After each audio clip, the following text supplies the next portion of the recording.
মহাকাশলৈ পঠিওৱা প্ৰথম প্ৰাণী লাইকা নামৰ কুকুৰ এটা আছিলে। মহাকাশলৈ যোৱা প্ৰথম ব্যক্তি ইউৰি গাগাৰিন 1961 চনত গৈছিলে। ৰাছিয়াৰ আছিলে তেওঁ। মহাকাশলৈ যোৱা প্ৰথম মহিলা ভেলেণ্টিনা তেৰেস্কোভা আছিলে। চন্দ্ৰলৈ পঠোৱা প্ৰথম মহাকাশযান লুনা 1।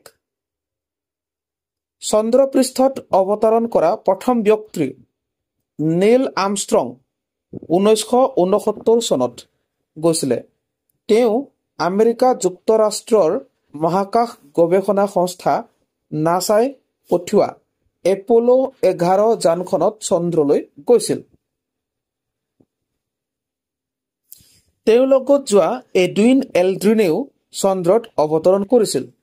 তেওঁলোকে চন্দ্ৰপৃষ্ঠত অৱতৰণ কৰা সময়ত আনজন মহাকাশচাৰী মাইকেল কলিন্সে এপ'লো 11 যানখন নিয়ন্ত্ৰণ কৰি আছিল।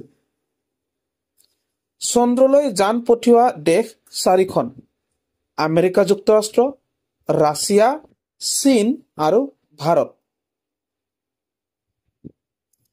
মহাকাশলৈ একেলগে আটাইতকৈ বেছি কৃত্ৰিম উপগ্ৰহ পঠোৱা দেশ হ'ল ভাৰত।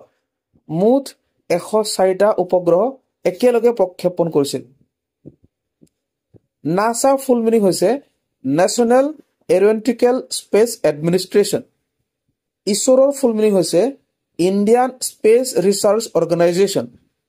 ইছৰো হ'ল ভাৰতবৰ্ষৰ মহাকাশ গৱেষণা প্ৰতিষ্ঠান। ইয়াৰ মুখ্য কাৰ্যালয় কৰ্ণাটকৰ বাংগালুৰুত অৱস্থিত।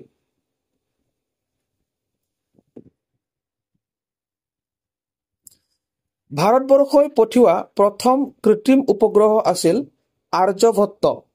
1975 চনত ৰাছিয়াৰ পৰা প্ৰেৰণ কৰা হৈছিলে।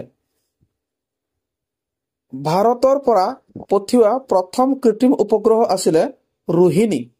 ইয়াক শ্ৰীহৰিকোটাৰ সতীশ ধাৱান স্পেচ চেণ্টাৰৰ পৰা 1979 চনত পঠিওৱা হৈছিল।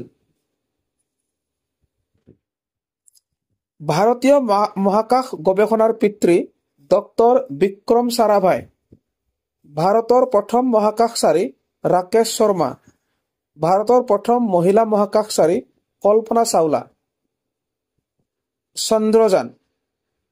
চন্দ্ৰযান হ'ল ভাৰতবৰ্ষই চন্দ্ৰৰ বিষয়ে অধ্যয়ন কৰিবলৈ পঠিওৱা মহাকাশযান।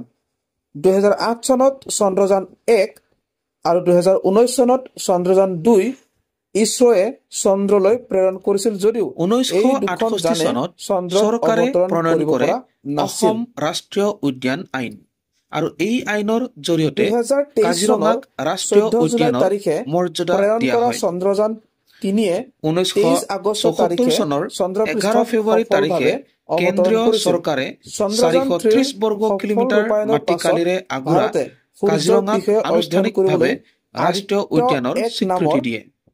1985 চনত কাজিৰঙাক ইউনেস্কোৰ বিশ্ব ঐতিহ্য ক্ষেত্ৰ হিচাপে অন্তৰ্ভুক্ত কৰা হয়। 2005 চনত উলহ মালহেৰে কাজিৰঙা ৰাষ্ট্ৰীয় উদ্যানৰ 100 বছৰীয়া জয়ন্তী উদযাপন কৰা হয়।